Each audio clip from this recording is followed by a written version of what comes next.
Have you checked out ChevetteReport.com? It's the newest cigar media outlet to keep you in the know with all things cigar lifestyle related. From press releases to reviews, we have it all covered. Be some of our first members to join ChevetteReport.com and be a part of the next step in the cigar culture.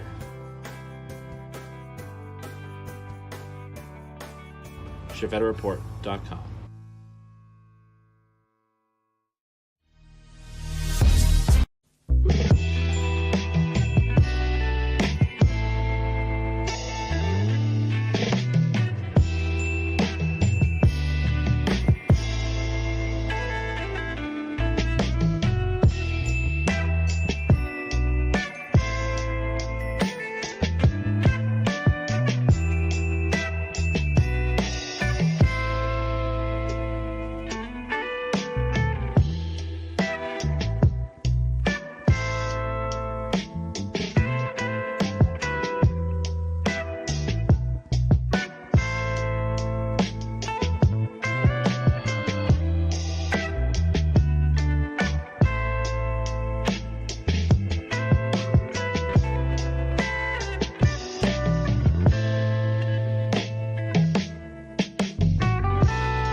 Welcome into Chief Talk. That's right, baby. Chief Talk. And check out my new surroundings here. We built a new studio. Actually, before we do go any farther, I do want to say we have hit the 20 mark already in the show. So 16 out of 16 shows, we have hit the 20 number mark. Bring my music back, baby. Where's it at? There it is. Welcome back after 2 weeks of being gone. We are back. I am back. New surroundings. And if you can see, let's look at it. New sponsor of Chief Talk, baby. New sponsor, Chief Talk. Natural cigar. Coming along with Chief Talk, baby. Natural cigar joins the true estate to bring you Chief Talk every week of the year. I was gonna say every week of the day, but it's not a thing. Sorry. Get back over here to the comments. Let me get over here and say hello to Supremo Tobacco, Charles, Adams, and Gary, Zanstra, Stogie's sister, Charles Adamson. I think I said hello, but Jay Bates, I know I didn't say hello to you. Michael Zakovac, welcome in. Banker John, Gary, Zanstra, who else? Matt, the man, Brugger, Rick, Carol, Anthony, the winning Janice. Ronald Smith likes the new background. Love to hear it. Oh, anybody else? Okay, I think we're back. John Jensen, welcome in to the show. Bob Ellis as well. Thank you all for hanging out. Let's cut Jay Bates's sexy music off and get back over here to the big time. Actually, it wouldn't be Chief Talk if I didn't have a co-host. And even though I don't have anybody here in studio, coming in from the middle of nowhere is Bob the Cigar Guy. Hello, everybody, and I'd like to apologize for any hearing aids or dogs that started howling and screaming because Chief is loquacious and musical tonight. I got to tell you, I was actually jamming. I was sitting here jamming a little bit on your music, and congratulations on another sponsor to the best Chief Talk show in the world. That's right. Where did I That's right. Look go? at there. Look at that. Look at the background. Look at everything. You got the whiskey wall back there. Got the nice lounge chair. Got the cigar and the bourbon glass hanging out at the moonlit lake. This is all courtesy of Photoshop and generative AI. Next week maybe it'll be a little bit better. This was a little rushed because I thought of it at the last second, but we are back. Well, I am back from PCA. Bob the Cigar Guy is still somewhere, not here. We are out in the back country of Georgia with 150 horses. No, There's wow. horses everywhere. There's sorts of more horses here than mosquitoes. There's so many horses here. First lady's out riding horses. She loves horses. I love the first lady. So here we are for 3 days where I'm going to smoke cigars and I'll probably start doing some content. I can't get any content out other than what I've already posted, already put in YouTube's because Chief is going to take over the Bob the Cigar Guy airwaves, putting out awesome reviews, interviews from PCA. He's already put the first one out. And I love it. Yeah, today was the first video from PCA. They will be going out chronologically as they were shot. That was our first video, but not our first interview. We did not get to interview at the Drew Estate booth. I knew that we were going to be doing a Tour de Liga experience, but I didn't know what it was going to look like, so I didn't film everything to be able to have a bunch of talking content. That's why there was. If you have not gone and watched it after Chief Talk is over, go check it out. Now, I tell you, I like the backdrop. I really do. I think we could do that in the studio, but we're going to have to make sacrifices. Number one, you will not get any more lenses for the next 5 years. And number two, we are going to have to sell your camera and get one of those Kodak Instamatics, and we'll just pay for 24-hour developing at Walmart. So if you're willing to take that, if you're willing to sacrifice, we can do it. Well, the thing about the camera is I bought the camera with my own money, so I own it. It's not a channel expense. The lenses are, and then the camera that the channel did buy is still here, so you could in turn sell that one if you want, but you cannot sell my camera because If you that's my have camera. no lenses, you don't need the camera. Oh, It's your contribution to the channel. I'd find a way to make some. So I saw Michael Herklotz at PCA. And Michael, now I don't know if Michael Herklotz does not light cigars with like this, after you've toasted them. But as Michael Herklotz was toasting his cigar, right? What I've done. This is the second cigar I've done this with. I tell you what, it is kind of one of the funnest things I've ever done with a cigar. You toast it up nice and toasty, which I am a stickler for toasting. I toast a lot. But after he toasts his cigar, instead of putting the cigar up to the lighter and puffing on it, he actually waves the cigar back and forth like this, pushing the air into the cigar. And I tell you what, you really can't see very well, but it is a completely toasted and lit cigar. I thought that was very interesting. Interesting. It is I don't know interesting. if that's like a old-fashioned way of preserving no butane going into the cigar, no butane taste going in the cigar or whatever. But I tell you what, that I've done. This is the second cigar in a row I've done it with, and it's working. Bob Cigar Guy, what are you smoking? I've grabbed. I'm in a tight area. Lots of people here, and it's like a bed and breakfast. And so I grabbed something light. I'm going to start off with the Wagashi, which is a nice mellow blend. It's not that heavy broadleaf that I want to grab.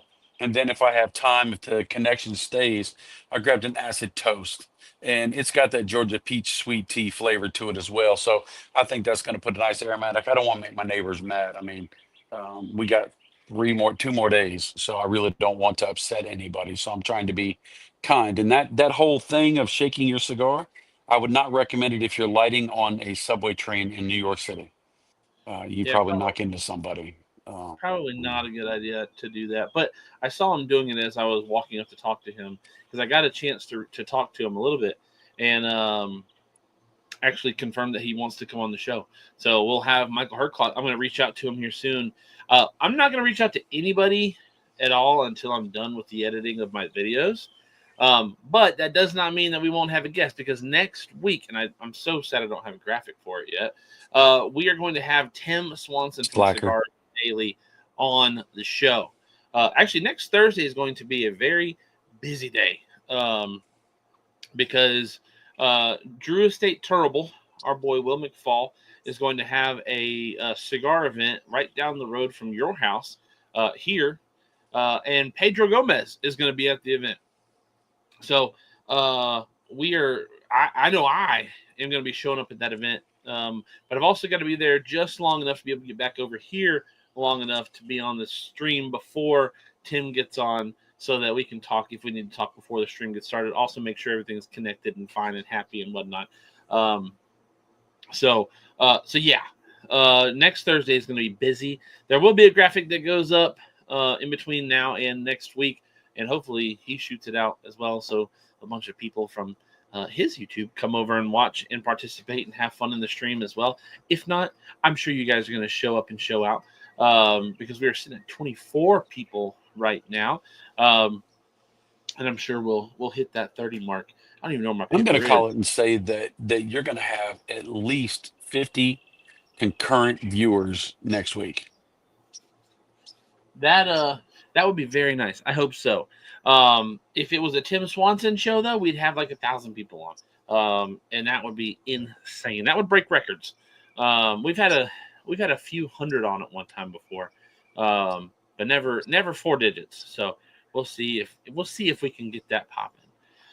Let's see. Mac Bergson says, "Sorry, can't be on tonight at church. Happy Easter, everyone. Happy Easter, Mac Bergson. Have a good evening with your family at church." Rick Carroll's got an Ashton cabinet with a Dr. Pepper Zero. John Jensen smoking a Natura Mustang. Nice. Glad to see a little love for the new sponsor. Supreme Tobacco says, Herklotz is quite the fancy fellow. Dude is sharp. I do want to know, what are you smoking? What are you drinking this evening? Matt Berger is joining Bob Cigar Guy in a Wagashi. Ronald Smith smoking an H99 with my Willet Rye Family Estate small Ooh. batch. Making poor decisions says, "What's up, brother? Making poor decisions. Did you see the new background? Oh, look at the new background, brother. Look at the new background. Look over there. Look over there at the whiteboard. What does it say? Chief Talk. Sponsored by Drew Estate and Father Cigar Guy. You want to carry it off with the what? Who else? Natura Cigars. Natura. I was going to smoke a Natura cigar tonight because I knew it was the first episode of sponsorship from them, and I'm in horse country, but I just couldn't find they're buried in the back of the trunk of the car. So So I actually got to meet Making Poor Decisions this week, or this past week, or actually it was last week because it was Friday when he was over at the house. No, it was Thursday night when I rolled into town. that's right. I hate that I wasn't there to be there longer with them while they were there, but planes be planing, cars be taking forever to get logged into. So I did get to meet him though. Got to see him a couple times. We do have an interview, not with him, but with the man who owns the company that he works for. What's Jacob. Michael Zakovic's got the McAuliffe Red, but also Making Poor Decisions. I want you to see that back wall of my AI. Let me put it here. The AI wall behind me here is reminiscent of your whiskey and bourbon collection that takes up your living room that you showed us pictures of. So back over here. I can do this a little bit and it kind of, ooh, look at there. Fancy kind of. We'll go back to this. But who else? So McAuliffe Red from Michael Zakovic. Jay Bates is having some high quality H2O and a Rogue Peppermint 6 milli.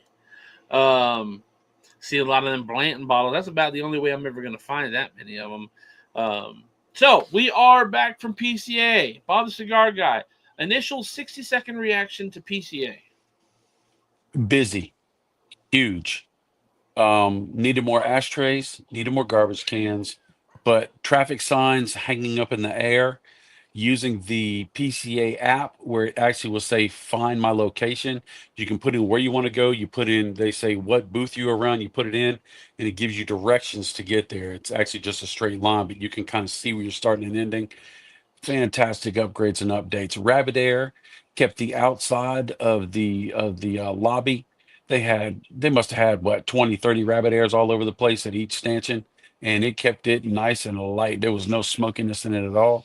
Lots of smiles, a lot of people writing a lot of paper. Over 50 new booths that have never been there before. And it was alive and popping. A lot of positivity.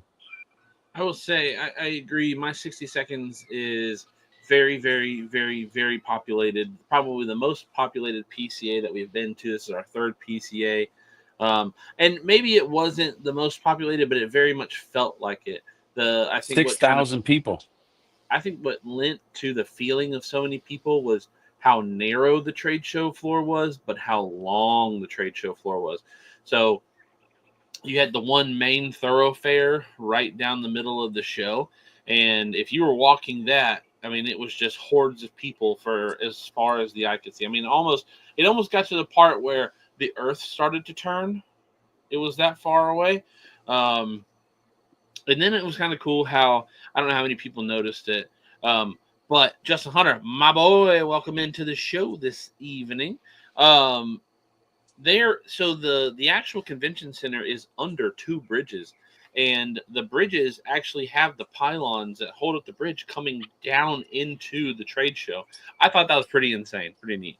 The fact that there was there were literal bridge stanchions inside of the trade show floor, but it didn't feel like you were under a bridge, right? It felt like you were in a convention center. Very nice, very clean. Uh, the floors definitely hard.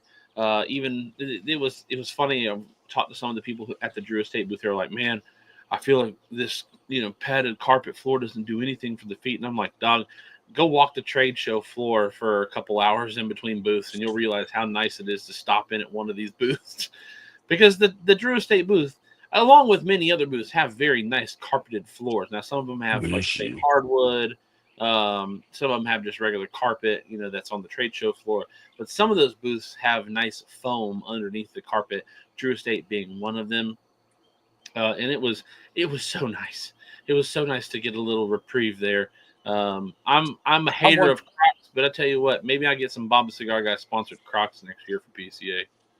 I wonder if when the thing is over, they've got to clear the whole place out and tear everything out. I wonder if the contractors are driving around saying, "All right, I needed to recarpet my den, and so I get the Duro State booth. Well, I get the Gurkha booth. Well, I get the Oliva booth. Well, I get the My Father's booth." And they just I don't did know. I home bet remodels after the show. I bet the companies who own those booths own the carpet too, because, like, Dumbarton Tobacco and Trust carpet was the same, Gurkha's carpet was the same, Rocky Patel's carpet was the same. Like, I noticed that those carpets were all the same for those booths. Now, Sokka's booth did change a little bit. Last year there were a couple more entry points into his booth, I think, and this year you didn't have those entry points. Also, Sokka had the desk, so his booth was changed a little bit, but the carpet was very much similar. Um, Gurkha's booth was the exact same as it was last year for the most part, other than the little cubicles that they put in the middle with all the stuff in them. Rocky Patel's booth looked exactly the same. Foundation's booth was exactly the same, with a couple new skins on the pyramid, celebrating their 10th anniversary. Drew Estate's booth was completely different. Um, while it probably was the same stuff that they used last year to encircle their booth, this year, I think, was the only real booth that had a second story on it. There was the That you could go small. on to. Well, there was the one place if you walked into the trade show, the very back left corner, there was a company called Grab a Leaf, and they were at PCA last year, and they're like rolling paper leaves or whatever, and that has a second story to it, and that was the same booth that they had last year in Vegas. Um, but I don't know if that. I mean, it's at the Premium Cigar Show, but I don't know if anybody. I never saw anybody there. Mm-mm. Making poor decisions says felt like a half a mile to the bathroom. Justin Hunter said it was a super duper long walk. Supreme Tobacco potty breaks were an excursion for sure. Jordan Hunter, who bought brand new boots to go to the trade show. So my Oh, brother, my God. feet are still feeling it. Making poor decisions says they send it to cleaning and get it reused. Matt Berger says, "What am I smoking?" That's right. I haven't said what I'm smoking yet. This is a cigar. I want to smoke something from PCA, but most of my cigars that I got from PCA are still above the cigar guy. Because they're traveling back in a vehicle, and I didn't want to put all that stuff in my bags. I'm smoking an Espinosa knuckle sandwich. This is the Puro. Puro. I don't know if this was debuted at PCA. I'm not sure. It was. But it was handed out at PCA at one of the pre-classes on Friday. And this is the one that I got handed to me as I came in the door. Or no, maybe I walked back to the back, or maybe Bonbon. I don't know. I got it, and I made sure I brought it back. I also brought back a Red Meat Lovers Fratanga, but I did not want to smoke this for the first time while on Chief Talk because I wouldn't be paying attention to it much. I thought about maybe smoking one of these JFR 20s, but they are big boys. And I smoked the smaller one, which is still not small, at PCA. Really enjoyed it, but definitely felt like, ooh, I'm a little swimmy. But that also may have been the Malort from Fabian. So who knows? Other than that, I brought a couple few sticks back from PCA. Like I have this Wise Man Maduro that I got during the class session. I also brought back this 4-pack of Ferio Tego with me. And I got a whole bunch of cigars that I've had from Foundation before. But I also got, if you see right here, it's unbanded. Can't really see it. This is the brand new event stick from Foundation that they're going to be debuting this year at their events. But that was kind of just like the Fratanga. I did not want to smoke that one while on Chief Talk. I want to be able to make sure I'm giving that its full attention. The Espinosa Knuckle Sandwich, it was kind of the short end of the draw. It was the least exciting, and I know this sounds bad, the least exciting of the new cigars for me that I brought back home. So I decided to smoke the Espinosa Puro. Now I also did think about maybe smoking I think it's the Mustang that I have over here. There's the Frisian, and what is this? Oh no, the Akfal Take. I have those two here to smoke, and I thought about maybe smoking one of those because this was the first night of our sponsored content from Natural for the Year of Chief Talk. But I thought, you know what? Maybe I smoke one of those after getting one of those guys on the show in the future. Mike Zakovic says, for conventions, the exhibit halls have a contractor, and you order your color carpet through them. They are reused over and over. No, I don't think I'm going to have Grab a Leaf on the show. There's the first lady. Hello. You can't really hear. I got a lot to say. Just whisper in my ear. Oh, What? I can hear that. Hey. I'm not here long. I'm just. Oh, okay. Bye. Justin Hunter says, I think it debuted at PCA. It was at PCA last year. If you're talking about Grab a Leaf, Grab a Leaf was at PCA last year because they had the guy last year who was like a banana with dreads walking around with what looked like a blunt going around to everybody's booth, and I think he actually got in trouble for going around to places and taking photos. I could be wrong though. Bob Ellis says smoking a Camacho broadleaf with some wild turkey. Ooh. And that's one of the things I want to talk about is and we won't talk about it yet because we're gonna continue to go through these comments right here. Marcus Z with the Chicago Malort. You know, I enjoyed the initial taste, the initial flavor, but the fact that it stayed on my tongue for about 12 and a half hours is what really started to make me frustrated about it. Yeah. You got to shave your tongue after you're done. It's nasty. Yeah. Stogie Sister says, Ferio Tego, goodness. The banana was vibing. So, Bob Ellis says, smoking a Camacho broadleaf with some wild turkey. And that brings me to my next question for you, Bob the Cigar Guy. Um, what has been so far your favorite cigar from PCA? Holy smokes.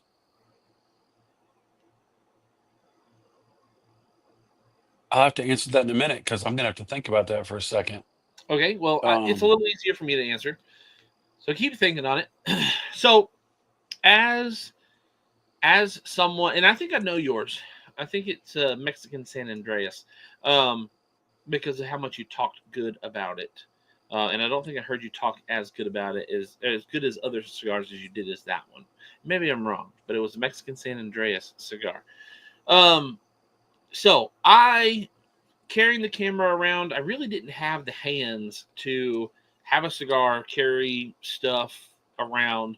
And it kind of gets frustrating when you're carrying stuff around the convention center and you got a cigar hanging out the side of your mouth and you're having to keep it lit and it's blowing smoke up in your face and you don't want to show up to the next interview crying because you've had smoke in your face. And you all know how I get with the cigar smoke in my face.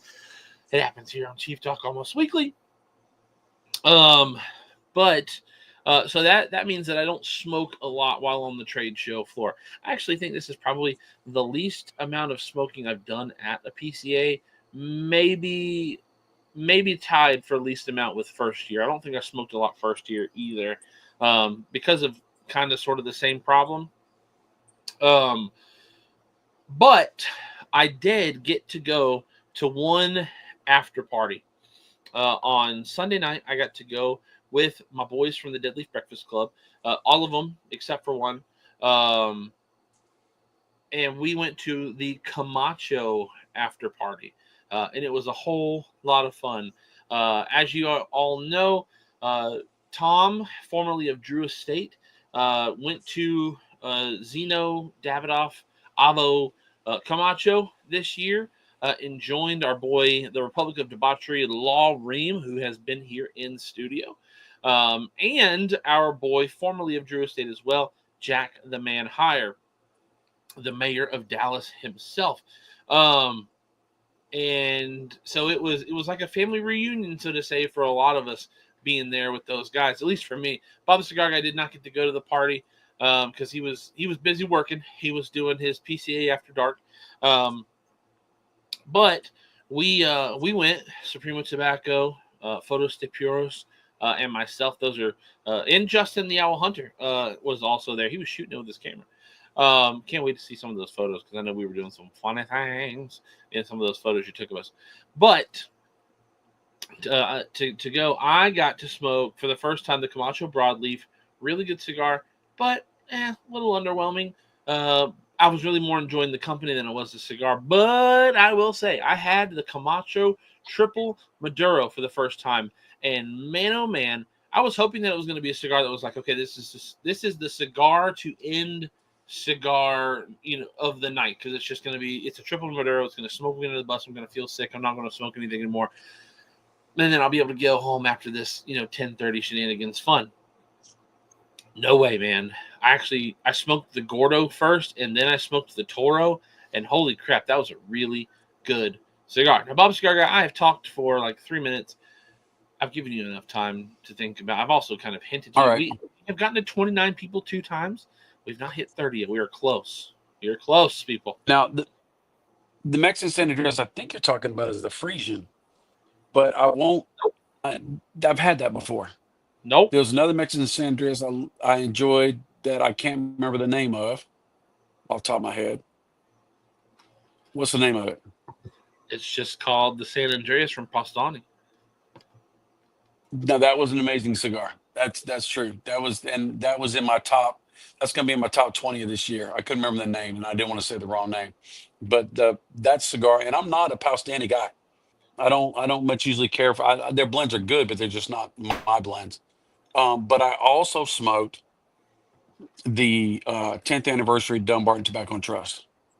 Oh, you did. Fantastic cigar. I did And not get that then cigar because and Steve then Stockton I said, was you're not gonna like it.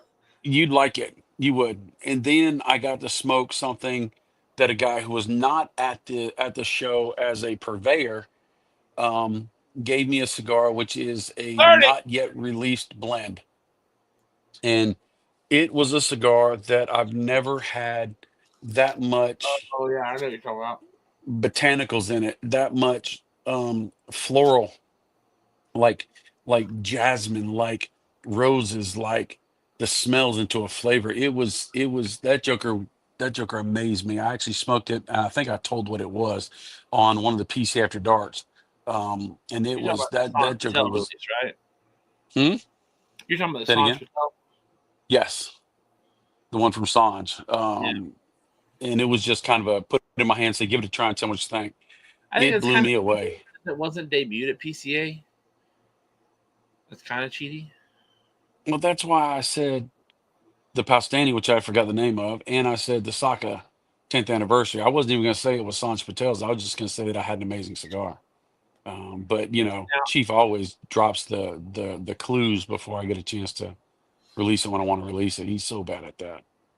And I Supreme got to tell Tobacco. you, I think Supremo Tobacco is now possibly one of my spirit animals, and I'm working on the adoption papers because he is Steven's support animal.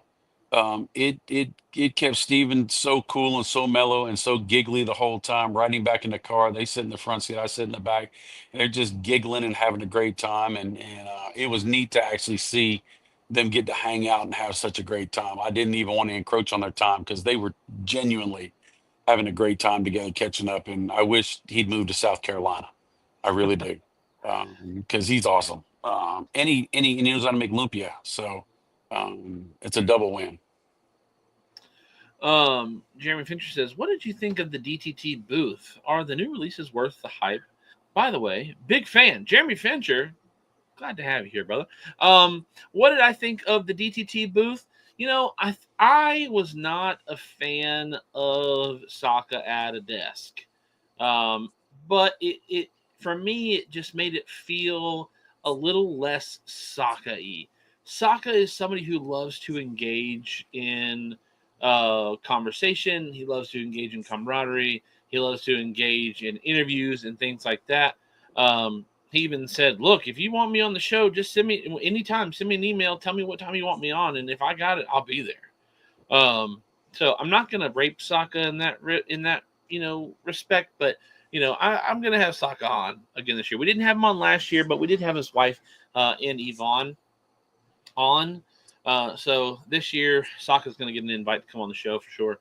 I've got a whole list of people that I have verbal commitments for coming on the show. So what did I think of the DTD booth? I liked the booth when it's Sokka and the couches. And you guys will see in the video, and it's not like and he says it. He was like, the reason I did this is because every time somebody did a video of me at my booth, all you could see was my nuts. It just wasn't appealing or whatever. You And he's couldn't say right. crotch. You couldn't say groin area. You couldn't say Sorry, bikini zone. it just You just it had to just go straight for it. it just came out. And I get that. Obviously, as somebody who wants to make sure that I myself look presentable here on Chief Talk with a straightened beard, or wearing a hat when I don't have my hair done. I get it. You don't want to have 30 media appointments, or how many media appointments he ever had, and then every single video of you is your foot up on the table and it's just your bikini zone, right? Um, I get that. But to me, it did feel like it accidentally comes across as, what, I'm tired of being so close to media. Let me be a little more distant. So we'll see what he does next year. Maybe he goes to the table. Maybe he goes with sitting up. Maybe, I don't know. We'll see. But the booth, it is narrow, but it felt a lot less congested this year than it did last year. Last year, his booth felt very congested. There was an entry point and an exit point for media closest to Sokka, which they did not have this year. And so that kind of made it a little easier for media to get in and out. But the booth didn't feel nearly as congested. So I don't know if the booth was longer or what. But Dave Lafferty had his own table. Yvonne had her own little couch area. Cindy had her couch area. And then everybody else had the table. So it was nice and spread out. So I liked the booth. I do wish the tables weren't there for at least Sokka, because it did feel a little concerted. or sorry, felt a little I don't know, distant. Are the new releases worth the hype? So, to my knowledge, the new releases he has this year is the new Vitola of the Bronzeback, the new Red Meat Lovers Fratanga, the Year of the Duque, which was not real. I mean, it was like we didn't have a chance to see it, or we have a chance to see it, we didn't have a chance to get it. I think those are going to be all allocated to boxes for shops to buy. And then there was the Jubilee, which is the 10th year anniversary that's getting released later this year for Sokka. And then he has the two packs, which really aren't even packs. They're sampler boxes. And they're nice boxes, I will say. They're very nice boxes. Bob Cigar, I don't know if you can still hear me, but you moving around has freaked out your camera, so hopefully you're still there. Where'd he go? I'll drop Bob off for just a move. Just a minute. Wait till he comes back. I don't know what's going on over there. The new boxes are sweet. They're really nice, actually. I'm a big fan of the boxes. The two boxes, one of them's the deep cuts, and it has a lot. And then it brings back a Todos Los Dias in it, which is neat. Because I was a big fan of the Todos Los Dias line. Bob, I'll bring you back in once you get settled in. The Todos Los Dias was in it. Again, I don't have all this off the top of my head. I could go to chevettereport.com and look up the thing, but I'm not going to do that right now. The one that I'm most excited for, obviously, is the Bronzeback. Just because I am a huge lover of the Bronzeback. I am excited about the Red Meat Lovers for Tonga because the past couple Red Meat Lovers I have not been a big fan of. Bob, you're back on, so don't be farting or anything like that. Thank you. Your quality has gotten much better. I wonder what happened. So I'm sitting on a little porch outside of our room, and I wanted to have it to where it would show the pretty horses and stuff in the background. And so I've got the chair right on the edge of the concrete with a 4 foot drop behind me. And when I first sat down, I've got a little chair next here holding my stuff. When I set my lighter down, it rolled off onto the floor. And I'm sitting here trying to fire up my toast, and I'm like, oh, look at that. Barn cat sitting right next to my lighter. So I had to move everything because if I scooted back, I would have scooted back. So I just had to stop what I was doing. And I mean, I've only got 15% on my phone. So if my phone dies, fellas, every ladies, I love y'all and I'm done for the night if I just disappear. You don't have But a phone charger port out there? huh? You don't have a phone charger out there? There's no plugs. We're in Georgia. There's no plugs out here. There's no nothing. And so You don't it's have your just battery pack charged up? I left my battery pack at home. And I told Chief, I said, I want to buy a battery pack from Apple. And Chief said, if you do, you got to pay for it out of your pocket. The channel's not buying that for you because you No. forgot your stuff. That's not what I said. I said That's if what the he channel, said. I said if the channel was buying that, I was gonna buy myself some headphones in the airport. So while you still have battery, do you think that any of the new releases from Dunbar Tobacco and Trust are worth the hype? Because you got to smoke the 10th year Jubilee. 10th Year Jubilee is amazing. It doesn't taste like a Saka blend. He's really changed his blending style, at least in the red, the Salida red, and this one. It just has a more elevated, but the heavier stuff that he usually puts in his darker blends, it's not as heavy, but it's more full in flavor. It's you don't miss it. It just tastes a little different. Yeah, I guess And that was that another cigar I left off that was a release this year was a Salida Red. I just kind of forgotten because it was one that I've actually smoked previous to the show. So yes, Salida Red also added to and that was a good cigar. Good cigar. Not and although the Bronzeback is not the Bronzeback is a new release, it's a new Vitola release. right. But I think he said it was a little bit of a tweak blend because we all know Saka blends to the size, so he doesn't just add the same percentages. He actually changes it a little bit to fit. And he said that was the one that he really wanted to put out in the first place in that Vitola, and he said it really sings. And I haven't had it yet, I think we got in the pack, and so I'll smoke yours before I come home, and then I'll smoke mine for review. Yeah, that was one of the scary things about leaving all my cigars with you is which ones were going to make it back or not. You Brian, had room in first class. yeah. I mean, I'll tell you what, it was funny. My plane, my small plane, my 2-row plane from Charlotte back to Greenville, I sat far up enough to be in front of the wings. Um, but I had a ton of leg room. I had a ton of leg room. It was almost like an exit row, but I wasn't on the exit row. I mean, now I had like almost 6 inches between my knees and the seat in front of me. It was incredible. you being the first lady had a panic attack almost when you said that your case with your $15,000 worth of lenses and cameras they put in the underside of the freaking plane, and we're both going. I told your mom, and she said, "Oh no," and I'm like, "Oh no is right." So luckily, you got good quality stuff to carry all your stuff in, and it's all safe and sound. Here's the You thing. you didn't lose your memory out of your memory cards, none of that stuff. So. Yeah, no. So I didn't lose any of my files, which was nice. I've got them all transferred over and backed up on an external hard drive, um, which is very comfortable to know because my boy Photostipiros did lose some of his files while at PCA or on his way back from PCA at some point. But the thing about the plane from Charlotte to Greenville was when my section got up when boarding group 5 got up, which boarding groups 1 through 4 there weren't that many people.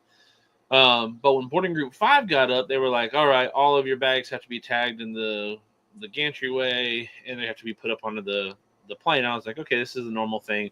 This usually happens when we go from Greenville to Charlotte because the plane's just so small." But when I got my book bag, when I got into the plane and put my book bag in, there was tons of space available for the carry-on bags. But that is one of the reasons why I wanted to go with Pelican cases because I wanted to be 100% certain that I had the best protecting my stuff. It Now, also does it have a burp? Does it have a burp valve on it? So, it does. okay.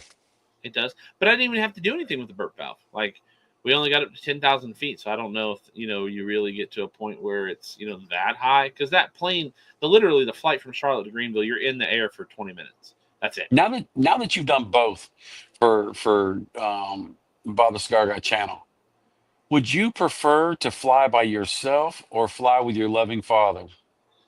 I mean, obviously flying by myself makes moving a lot easier because I don't have to worry about where are you, anything like that. Um, Also, I think that this was I'm probably in the one of our bathroom. right. This is one of our least stressful trips that we've ever done. Um, and so that was nice. So if you'd been flying me with this year, we probably wouldn't have had any head clashes or anything like that this go around like we have in the past. Um, but also what was nice is to an extent was I had a 3-hour layover down and a 3-hour layover back.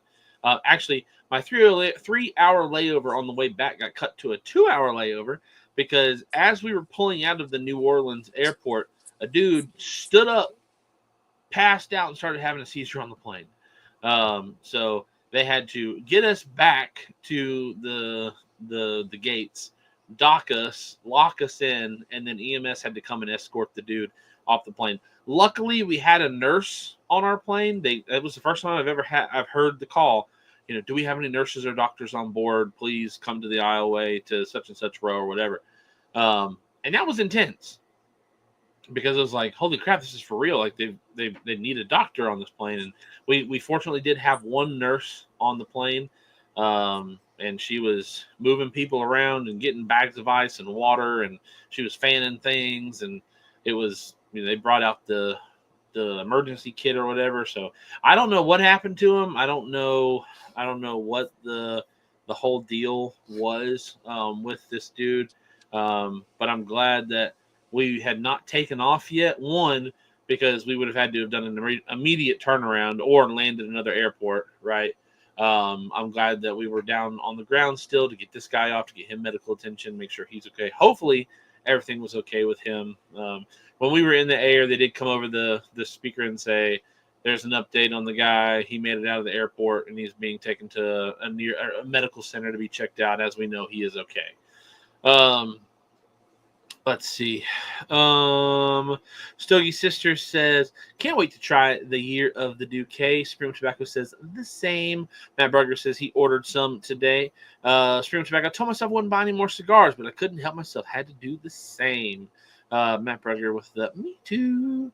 The lies we tell ourselves. J Bates says, "Cut him out of the will, Bob. Add Brian and myself in. Fly with you anywhere and anytime." Look at you, grubby. Jim says, "Hello, gentlemen. I was out dismantling my cigar bar because of a tornado warning." Oh, be careful, brother. But so luckily I had the 2-hour layover, because when I landed in Charlotte, my 2-hour layover, or my 3-hour layover, had turned into a 2-hour layover.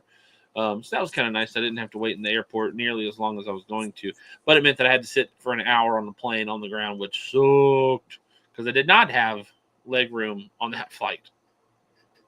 What else? Yeah, so when they told me, yeah, we're going to put your stuff under the plane, I was, the thing I was most scared about was the lens that I'm borrowing from a buddy. Like, I was petrified that something was going to happen to my case.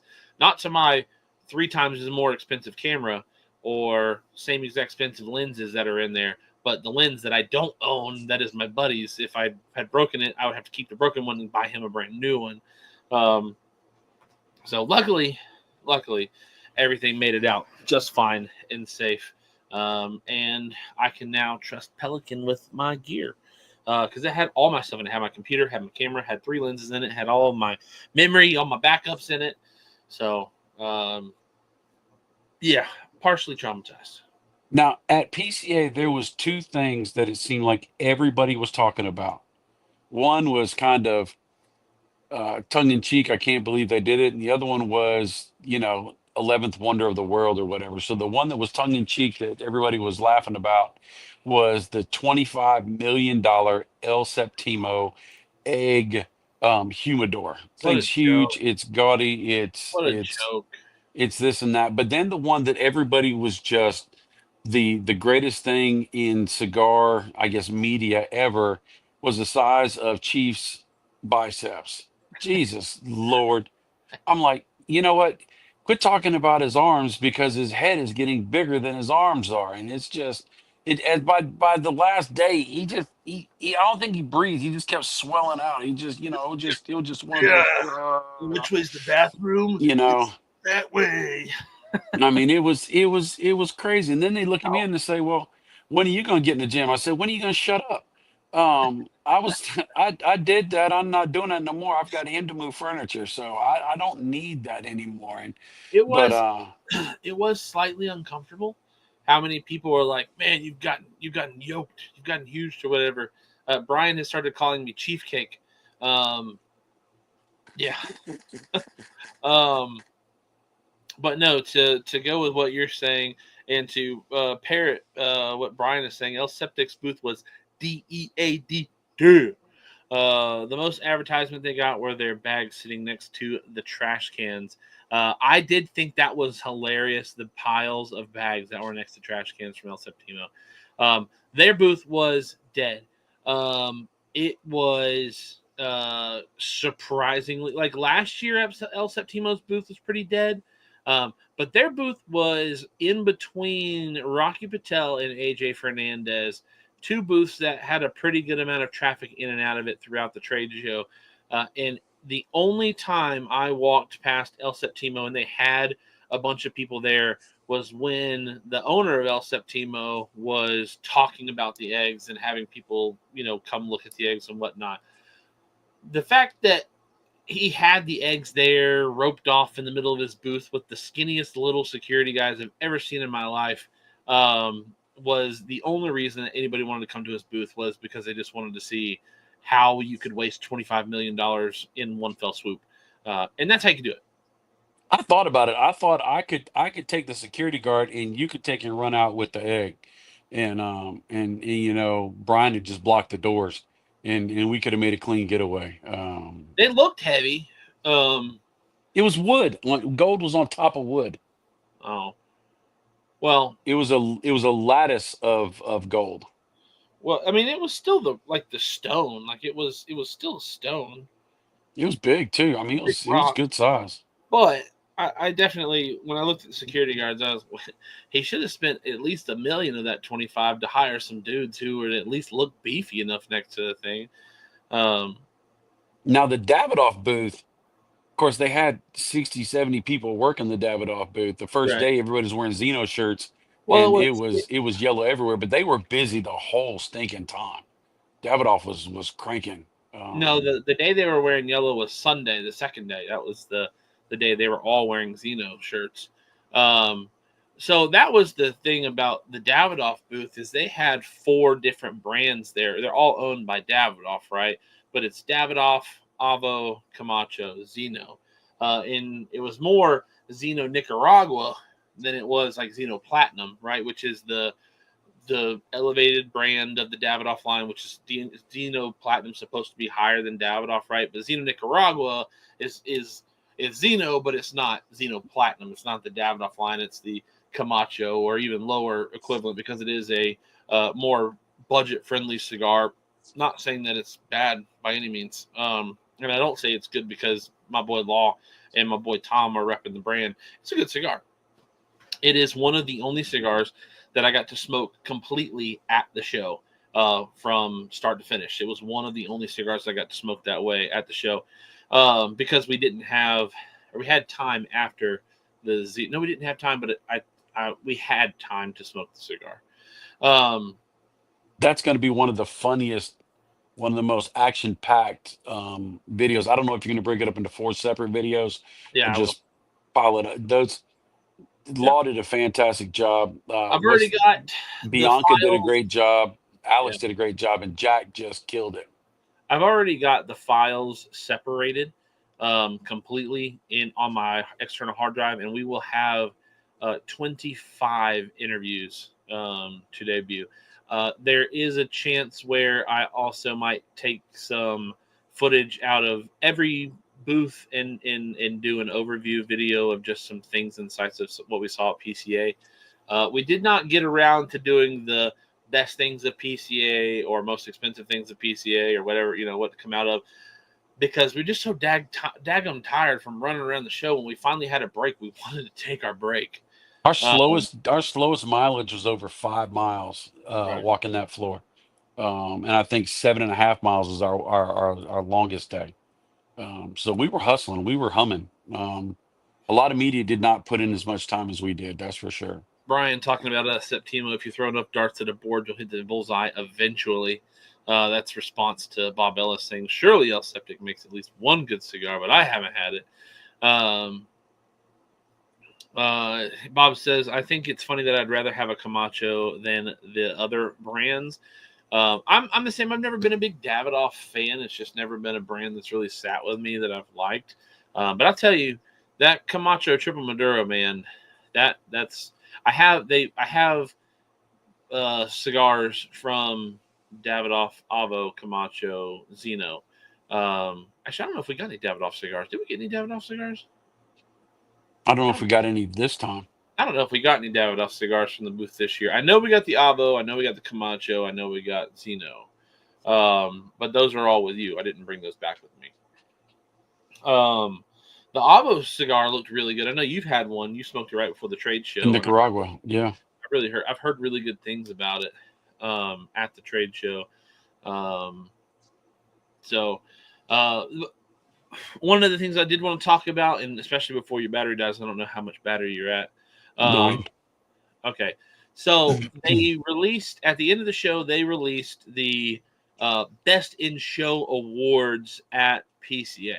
And for large booths, I'm calling bullcrap. I'm calling bullcrap. Because out of the booths that were large at PCA, give me your top 2. Drew Estate. Oh my gosh. Is it Altadas? Altadis had a nice big booth. That was the one with Romeo Julieta and all that. Yep. That was a great booth. Davidoff it was packed, but it was a good quality booth. Foundation, although it's exactly the same, it has I great think flow. It's got Foundation the qualifies as a medium booth. all right. So another big booth would have El been. Septimo was amazing. Just loved it. So the big booths that I would have are the booths that I think qualify as big booths. And I won't name the ones you've already named because I agree with you there. My Your father's was a gorgeous booth. My father, Tatawahe. I would even say that Black Label Trading probably qualifies as a large booth because it was Their booth was definitely better this year than last year. it was. Um, but the booth that won best big booth. I don't know if you know this or not. Mm-mm. AJ Fernandez. It was it was like a Walmart parking lot. It was so open. It felt too big. The way that Yeah. AJ Fernandez's booth was built, it was like a football field, but they had kiosks of cigars on almost the hash lines. There was a small booth thing at the front where you had cigars in a case. And then at the back, they had a tall wall with a TV on it. And then in one corner, they had a little corner with couches. That was it. In a case in the front where we were. Yeah.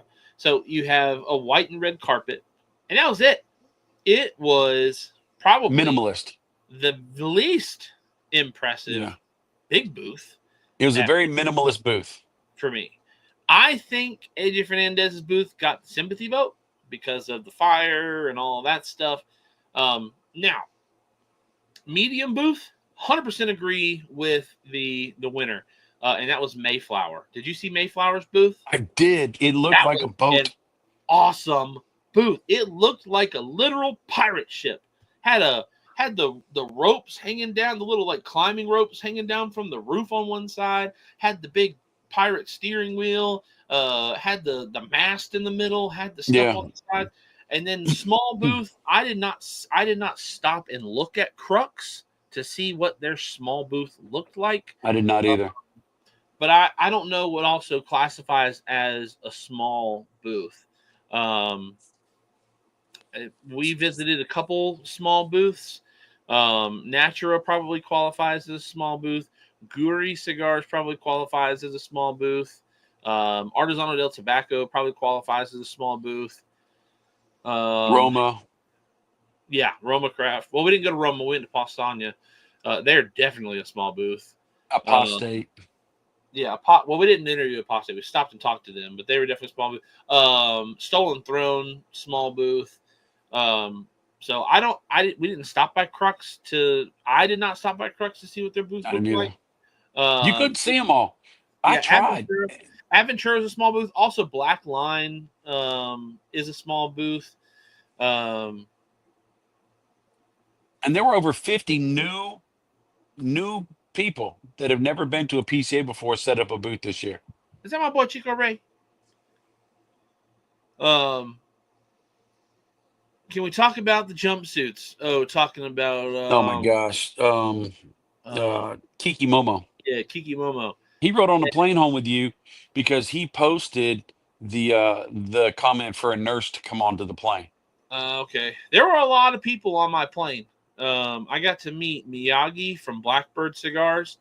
I got to see Steve Cook from Gurkha. Ray Warren from Drew Estate was on my plane. There were a bunch of people on my plane that were Will McFall?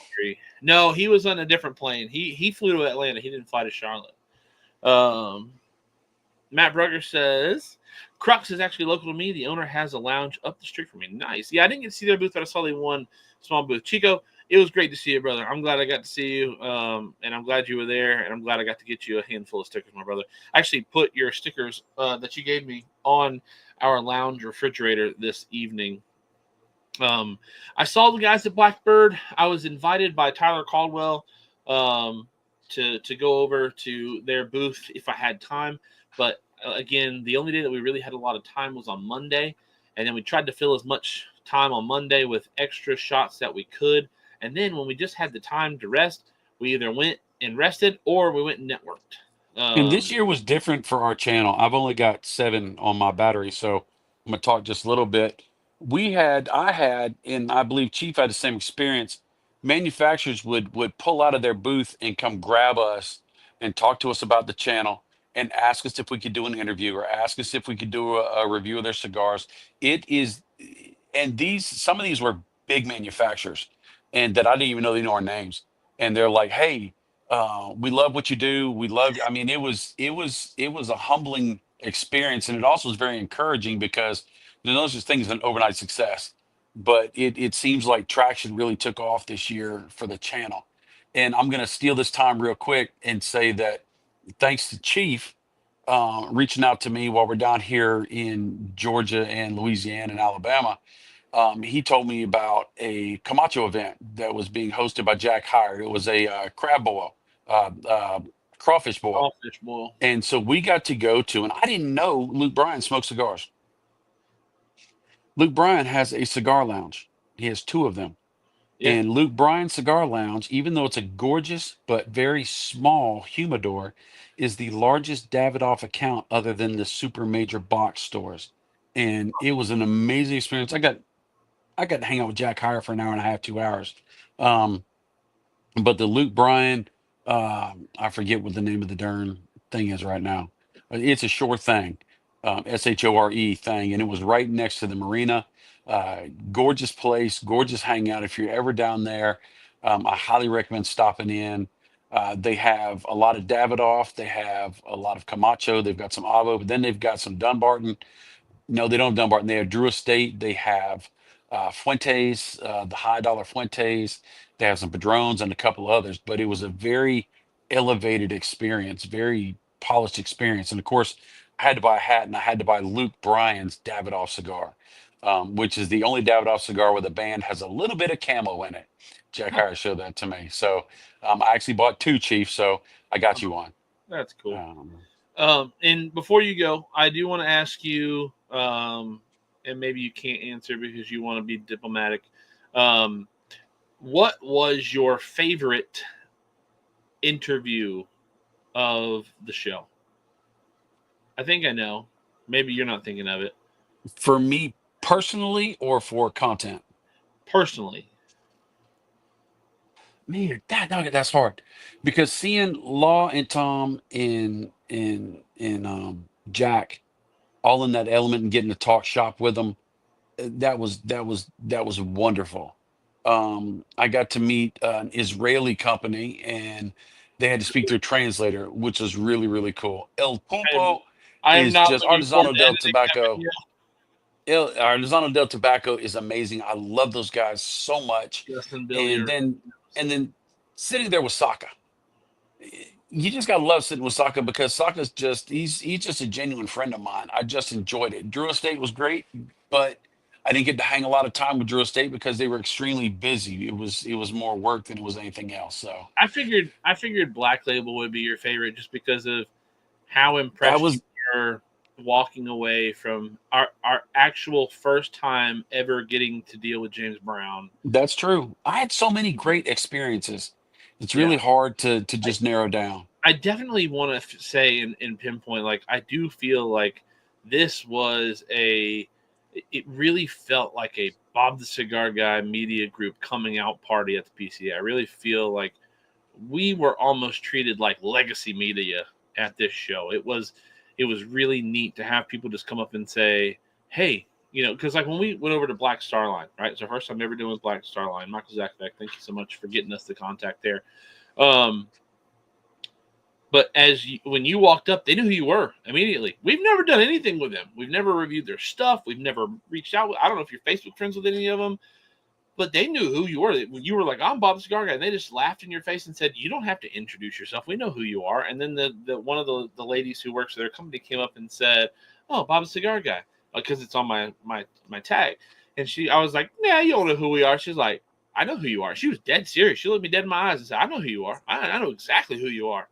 And I'm sorry, man. I'm just playing with you. But no, it definitely felt that way. Obviously, we got a lot of love from a lot of people. We got to sit with Nick Melillo again this year, which was nice, and to see his affection for you as a reviewer That and was just amazing. was nice.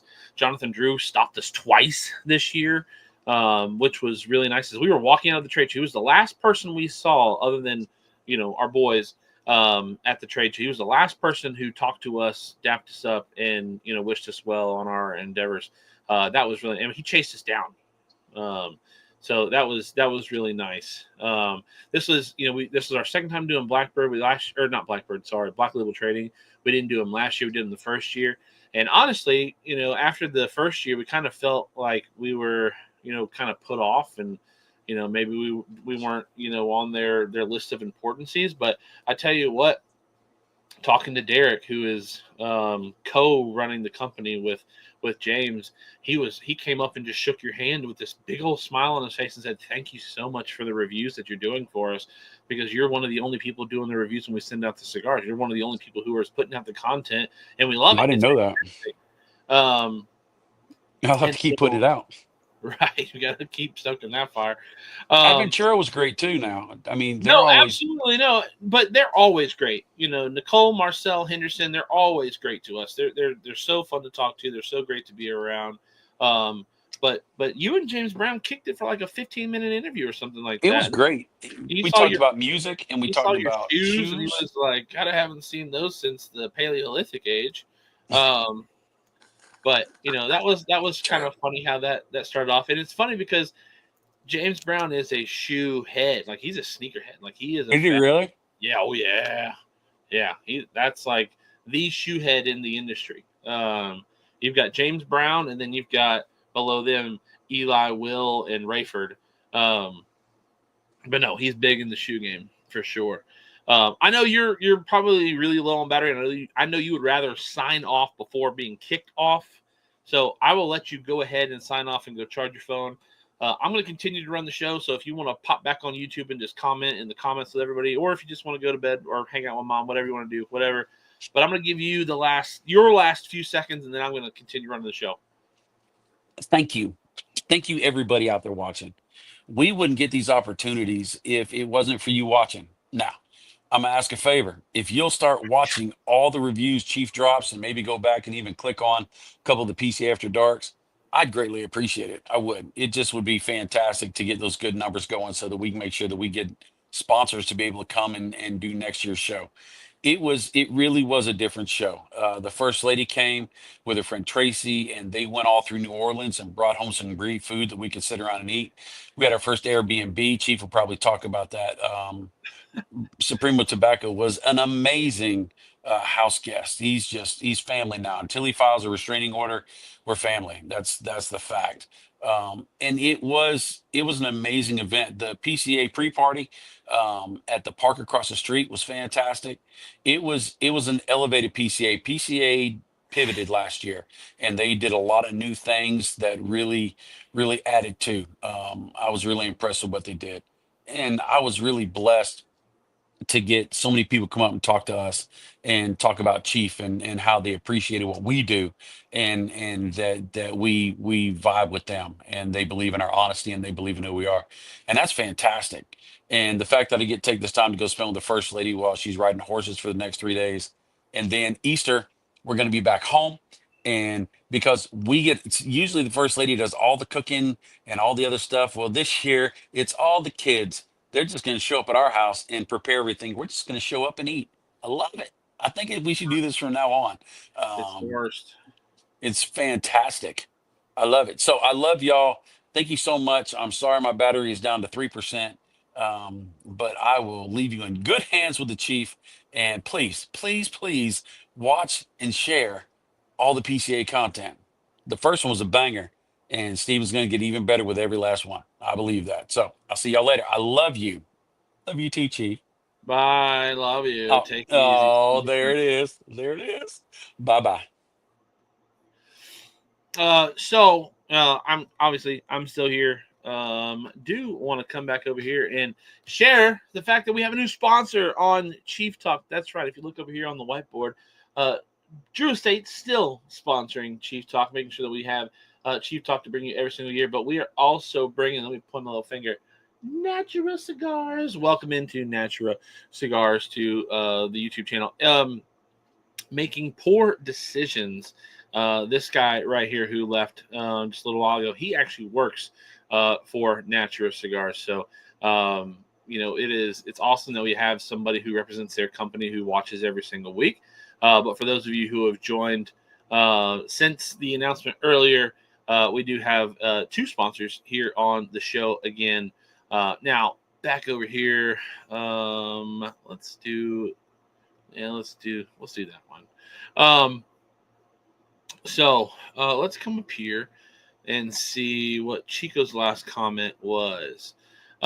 Which was your favorite for content? What's your thoughts on that ST DuPont Liga set? Man, I will tell you what, that humidor, I'm not as much of a fan of humidors as I was when I first started in the cigar media realm, because we just have so many of them now.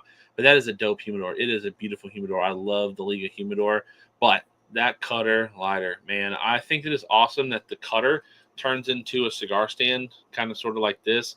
I didn't get to touch the Drew Estate one, but I did get to see some of the ST DuPont cutters and lighters that are just like those.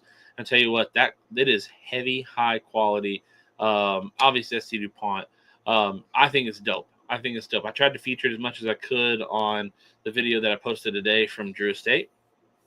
But yeah. Let's see. Fireborn says, sorry I'm late. Had to work happy hour, but glad I made it. Glad you made it as well. So continuing off where we left with Bob the Cigar Guy. Yes, I think this year really felt like a coming out party for Bob the Cigar Guy as a media at the PCA. It was really impressive to see just how many people stopped us and wanted us to come by, and even not even shoot any content. We had people come by and say, "Look, just come and hang out at the booth for a little while. We just want to kick it with you." And there is a part of me that wishes there was an extra day of PCA where you could just hang and kick it. There's a part of me that wishes we didn't have the PCA After Dark where we had to get back home and Bob had to shoot that video. But hey, sponsored content is sponsored content. Some of the after parties we missed that we would have loved to have been able to have gone to. I did get to go to the Camacho one with my boys from the Deadleaf Breakfast Club, minus Joel. We miss you, Joel. We missed you. We love you. But it was nice to be able to hang out. We normally have our Matt Brugger. Thanks for hanging out with us, brother. Appreciate you coming in here tonight. I'm getting a little cotton mouth, so let me grab a water. Oh, yeah, there's water. There we go.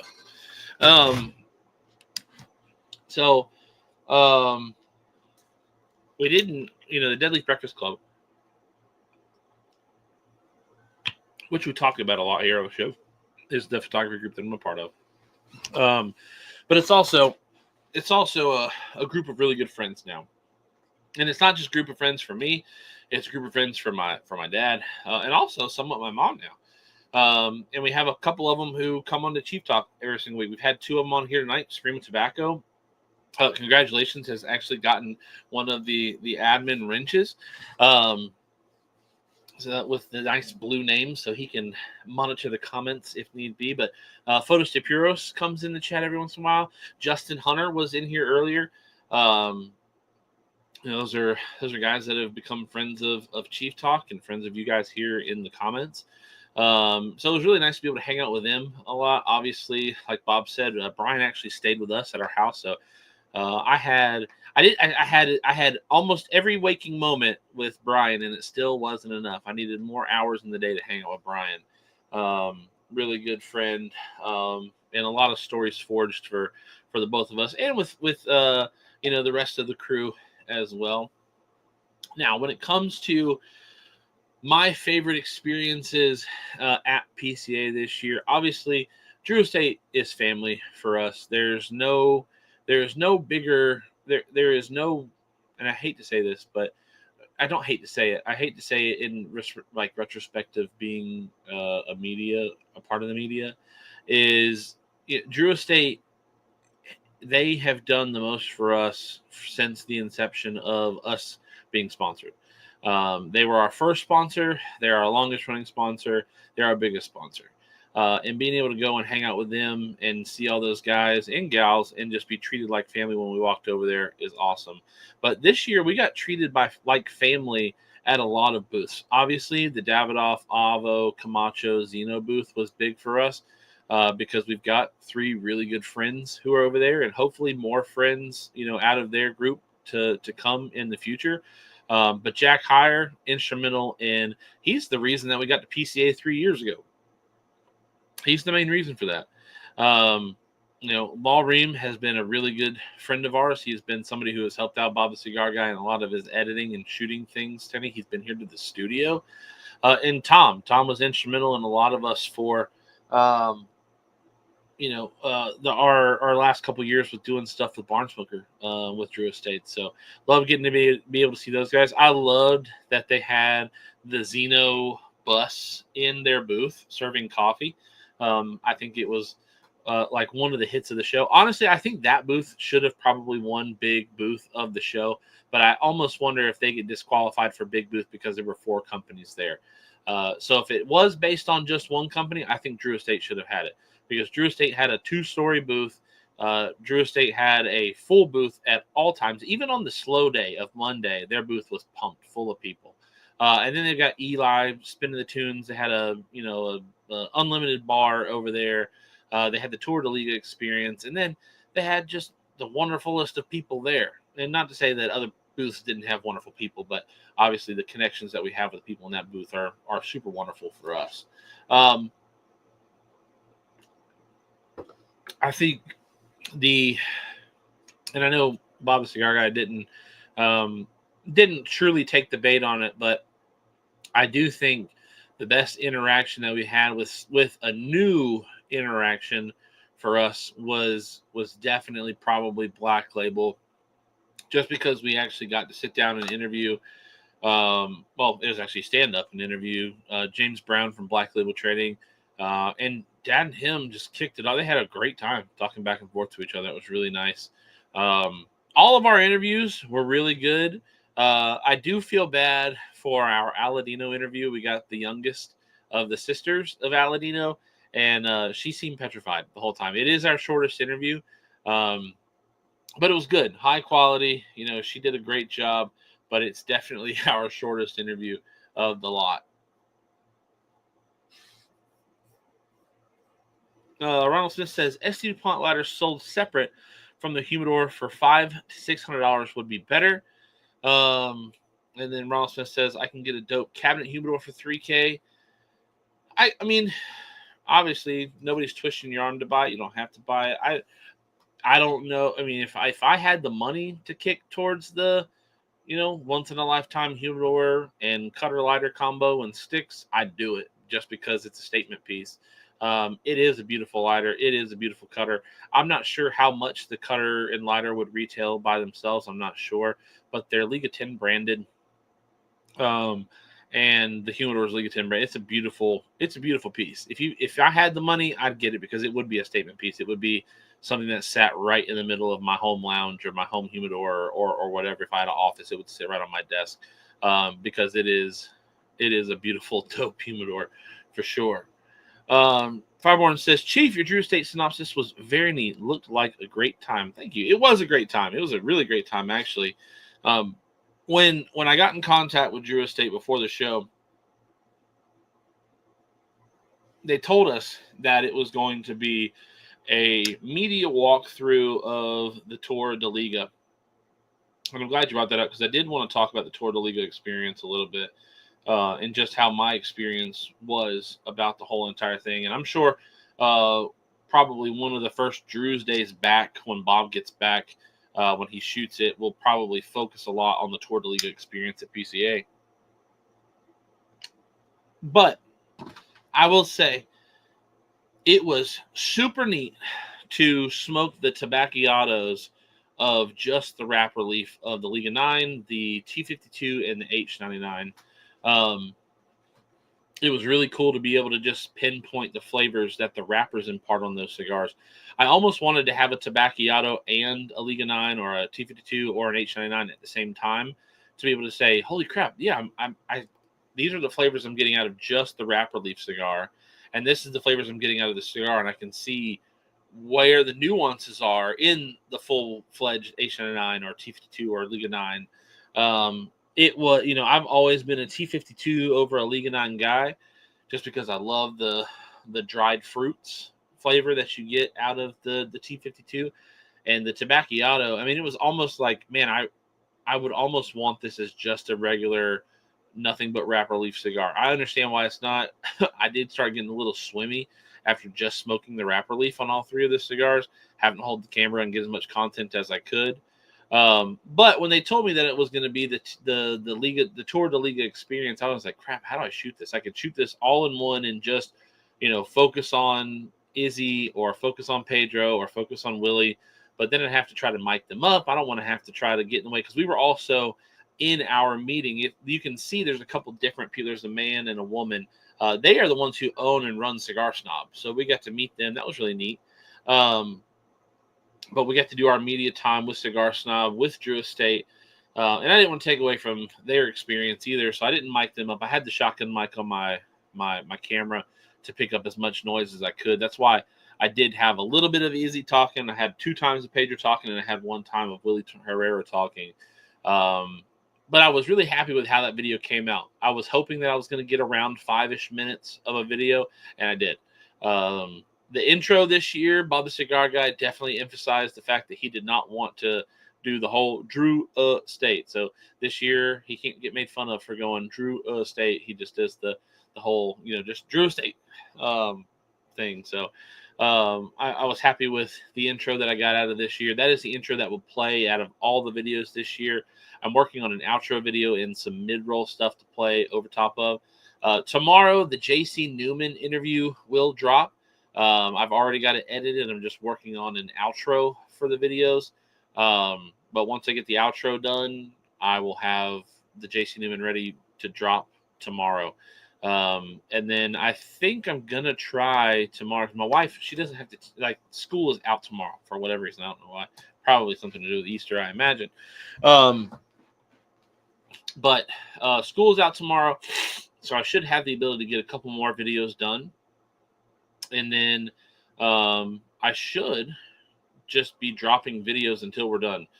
We have 25 interviews, 24 more because Drew Estate dropped today. So there's 24 more days worth of interviews coming up to be looking for. And then I might try to pull a couple videos out of, make a couple videos out of all the clips that I got across the whole entire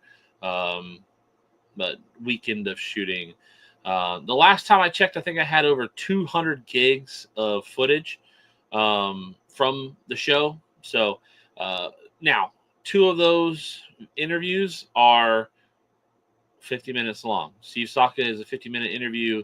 Aganor Salif is a 50-minute interview. So those are going to be long ones. So when those ones come up, be prepared to sit and listen. The Saka one is funny because he goes off on a couple tangents again, and he's usually good for a funny bit every year. So he does have a funny bit this go around. I think he's the 4th or 5th video this year. So next week you'll have seen the Saka video. And then Aganor Salif will be towards the end of the interviews.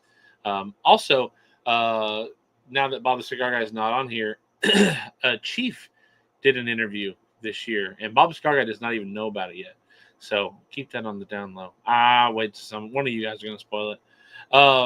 But yeah, I actually did an interview this year at PCA. Bob the Cigar Guy has no idea about it. So when it drops, it'll be the first time he's ever seen anything to do with it. So that is going to be fun for him. I've already watched it back. I haven't watched it back completely, but I have watched it back enough to see what I liked about it, what I didn't like about it. It's like a 12-minute interview or something like that. So it's some good quality Chief content from PCA. Maybe next year, Bob and I break off and we do our own, maybe we just break off and do some stuff at different times where we go and grab some other interviews where it's him and I and And he's responsible for doing some of his own interviews. I don't know. We'll see.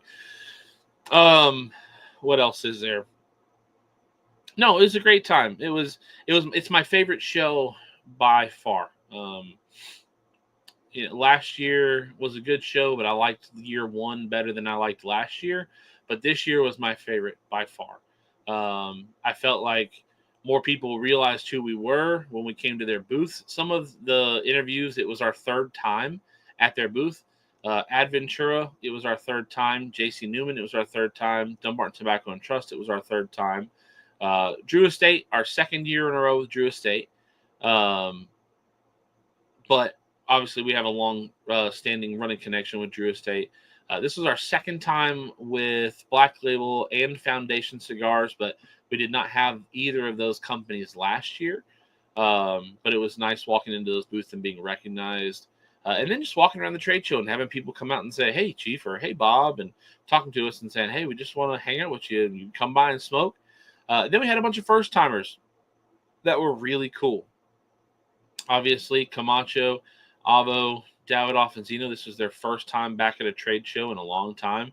And it helps that we had connections of two of those brands. We had Jack Heyer with the Camacho interview, and we had Law Ream with the Zeno interview. But we had the Avo and the Davidoff interview that are first-time interviews. Our first time meeting those people. So really fun to be able to meet and connect with them. Let's see, who else? Oh, Aganor Salif was our third time in a row with them. And this year, much like the first year, partial interview the first year, Terrence joined us towards the end of the interview. But this whole entire interview this time was Terrence and Fabian the whole entire time. So that was really neat. Michael Zakovic, I'm sure you're really going to love that, being the head of the Aganorsa Acolytes. Saw a lot of, good friends. Saw the dojo crew. Got to see them at the Camacho party. Got to sit and talk with, or stand and talk with Eric for a little while. Always good. Always good to see Eric and the dojo boys. Love those guys a lot. I know Dad hung out with Boston Jimmy a little bit. I'm not sure if he got to sit and talk with Coop at all during the show. Ronnie Haysha from Secreto Cigar Bar, he actually interview bombs during the middle of the Adventura interview, and Henderson Ventura chews him out in the middle of the interview. So I think I'm going to leave it in there just because it works. But no, that was the only time we had anybody accidentally. Sorry. The Dumbarton Tobacco and Trust one, there's a guy who comes up in the middle of it, and Steve's like, we're in the middle of an interview. So those things will get left in. But again, really, really good time. Fireborn says, in the After Dark vids, Bob seemed quite surprised with how well recognized you guys were this year. Sounds like your brand is growing. Yes. I don't want to come off ever as braggadocious or anything like that. But it really felt like we belonged this year.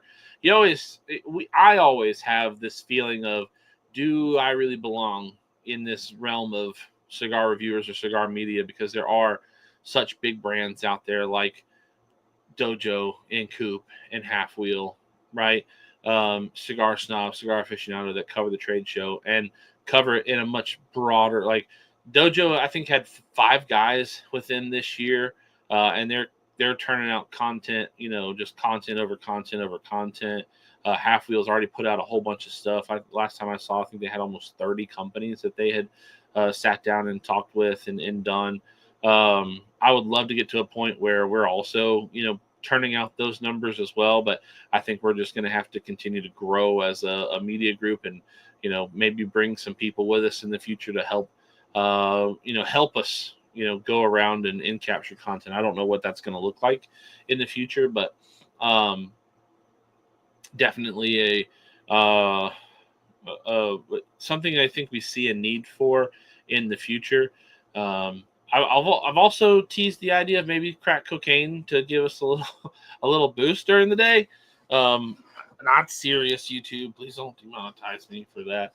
But no, I agree with Bob's sentiment, where it really felt like maybe this was the year where I don't know, we kind of have made a name for ourselves. So we'll continue to see what happens. Obviously, the best thing that you guys can do for us is one, watch the videos, and the ones that you find you'd like to share to Facebook groups or share on your Facebook profile, whatever. We're not, you don't have to, because I understand you don't want to post cigar stuff all over your feeds or whatnot, but posting this on Instagram stories or your Facebook stories or whatnot, just tagging the video and letting your friends see it is definitely going to help. Last I checked, I think the Drew Estate video had over 100 views in it. What is this?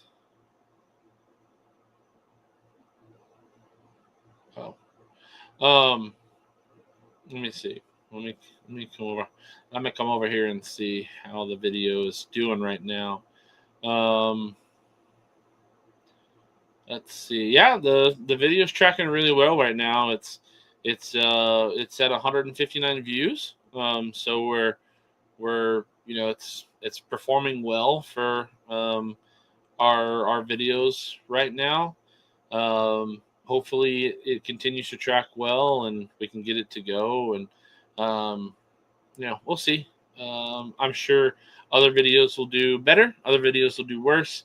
But if you guys can continue to make sure you're watching those things for us, it really helps us out. Let's see.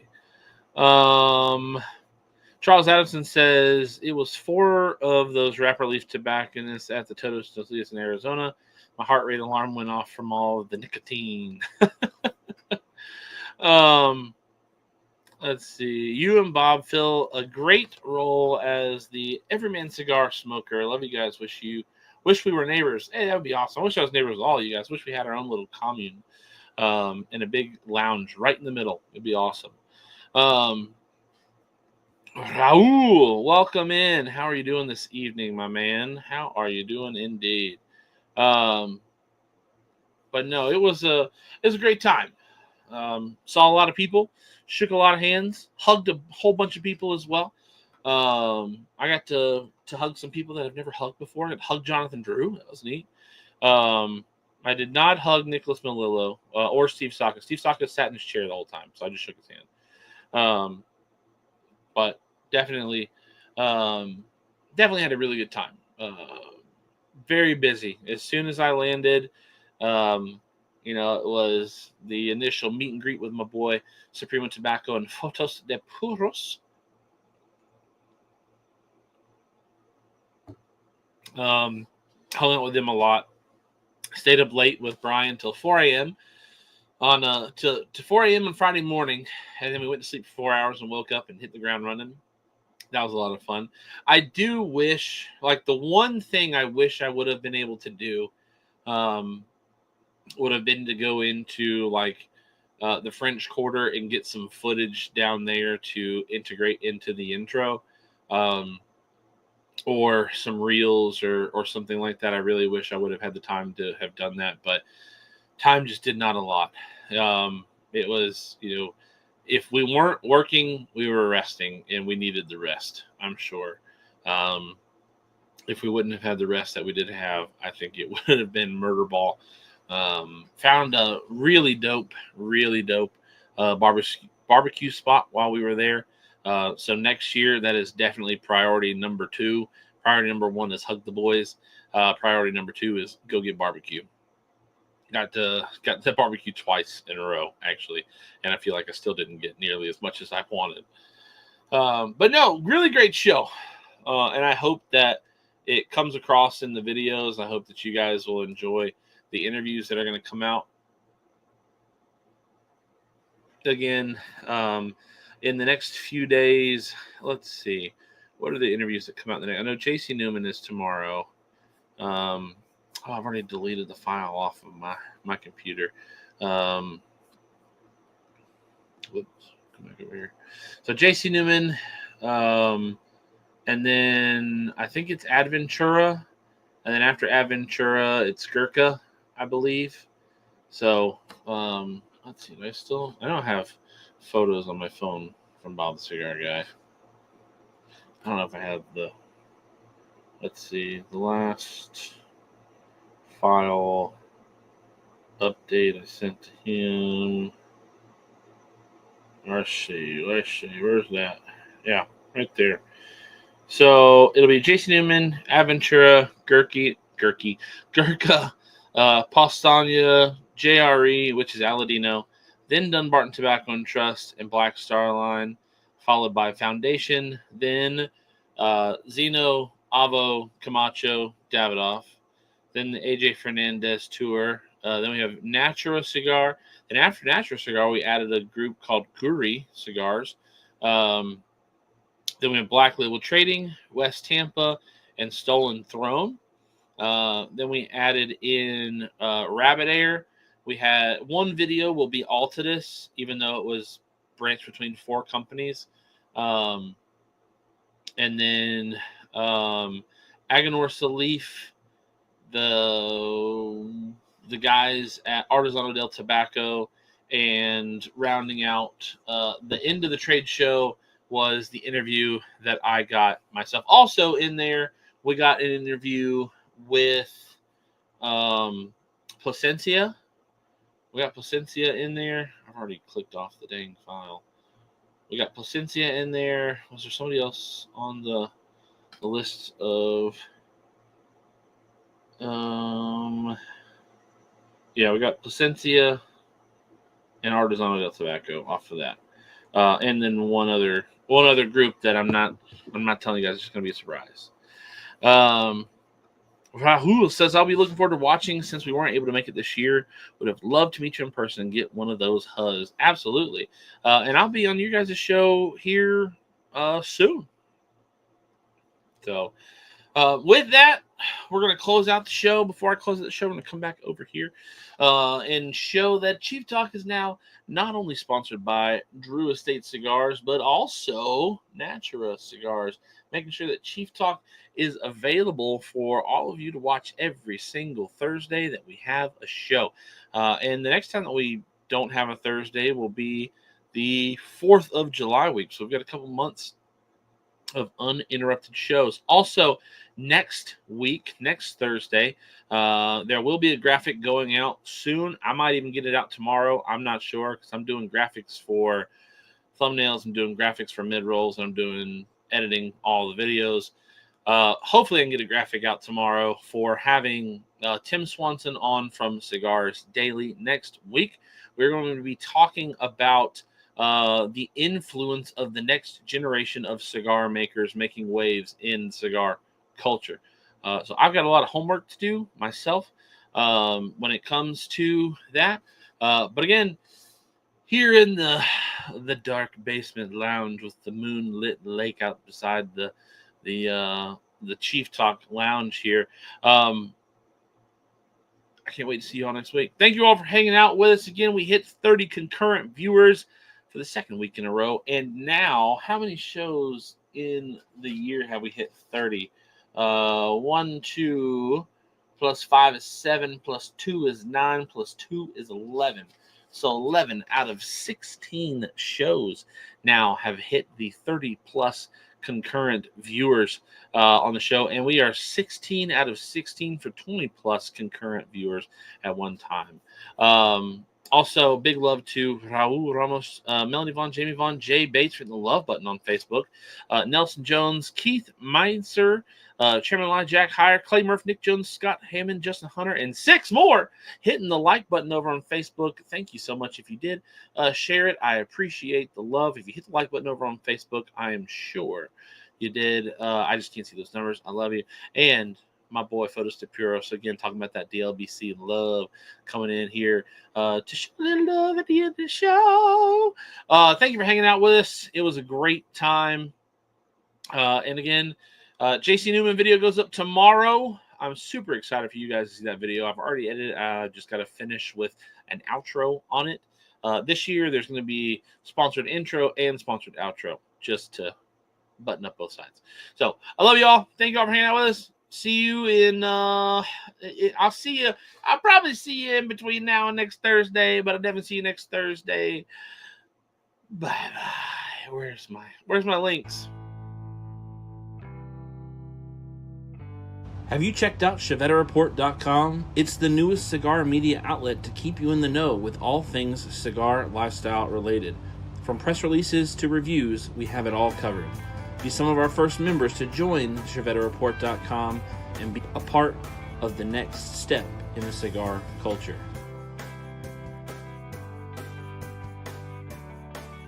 ChevetteReport.com.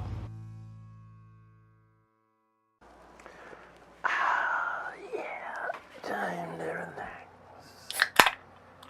Whew. Man, I'm beat. Whew.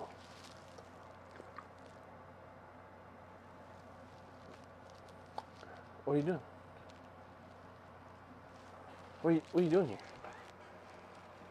Show's over. Go home. Go home. Show's over. What are you waiting for? You waiting for another show? This is a one-ticket entry. Go. Bye. Go. Go. Go.